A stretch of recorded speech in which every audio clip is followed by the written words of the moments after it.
Untuk para oligark atau para oligarki, kekuasaan itu bukan tujuan, itu hanya alat. Tidak penting bagi para oligark siapa yang berkuasa, dari partai mana, dari suku apa. Yang lebih mendasar bagi mereka adalah bagaimana kekuasaan bisa melindungi dan mempertahankan aset dan kekayaan mereka. Ada istilah yang keren banget dari Prof. Winters yang saya suka, wealth defense industry, industri pertahanan kekayaan. Mereka melakukan banyak hal untuk mempertahankan kekayaan, termasuk menggunakan instrumen demokrasi. Bicara tentang hubungan oligark dan oligarki dengan korupsi. Kalau kita bicara tentang oligark atau oligarki, tentunya kita bicara tentang kekuasaan. Jadi dalam sistem demokrasi, idealnya setiap orang setara dengan orang lain. Artinya satu suara untuk satu orang. Sebenarnya sistem demokrasi adalah sistem kesetaraan yang sangat radikal. Dan dalam sejarah manusia, sebenarnya jarang kita punya sistem seperti itu. Kita harus paham bahwa sistem demokrasi adalah sistem yang resmi. Tetapi ada distribusi kekuasaan yang juga eksis di dalam masyarakat dan di dalam politik yang non-resmi. Artinya tidak berdasarkan misalnya sistem pemilu, kampanye, dan suara, tetapi berdasarkan kekuasaan yang di luar sistem resmi itu. Dan kalau kita mau paham oligark dan kekuasaan oligark, kita harus mengakui bahwa semua orang tidak punya kekuasaan yang sama. Padahal hidup di dalam demokrasi di mana seharusnya mereka punya kekuasaan yang sama. Ini yang menjadi masalah karena ada konflik di antara sistem yang tujuannya equality, kesetaraan, dan itu juga ada justice di situ, dan sistem yang tidak equal. Para oligark adalah segelintir orang yang punya kekuasaan karena memiliki uang yang lentur dan serbaguna. Uang juga punya status khusus sebagai sumber daya kekuasaan. Formulanya cukup sederhana. Orang yang punya banyak uang sekaligus punya banyak kekuasaan politik karena barang dan jasa politik juga ada harganya dan ongkosnya.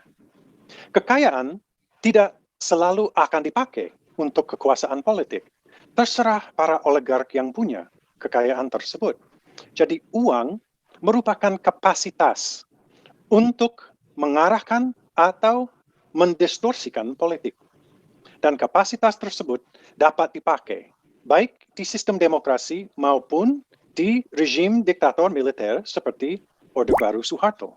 Para oligark merupakan aktor-aktor yang mengontrol konsentrasi kekayaan pribadi secara masif yang dapat digunakan untuk dua tujuan yang ada hubungan langsung dengan politik. Di satu sisi, para oligark ingin melindungi dan mengamankan kekayaannya dari redistribusi. Di sisi lain, mereka ingin mempengaruhi pemerintahan supaya dekat dengan yang berkuasa dan untuk menghindari kesulitan dan jalankan bisnisnya tanpa gangguan. Kalau pemerintah dikuasai oleh partai, koalisi, gerakan, atau figur yang bahaya dan tidak pro-bisnis, risikonya besar sekali untuk para oligark. Apa hubungannya dengan korupsi? Dan tujuan pertama dari para oligark, yaitu upaya untuk melindungi kekayaan dan menghindari redistribusi. Di Indonesia, seperti di negara lain, redistribusi bisa terjadi lewat sistem pajak. Pajak masuk kas negara dan dibagi ke publik lewat kebijakan dan peraturan.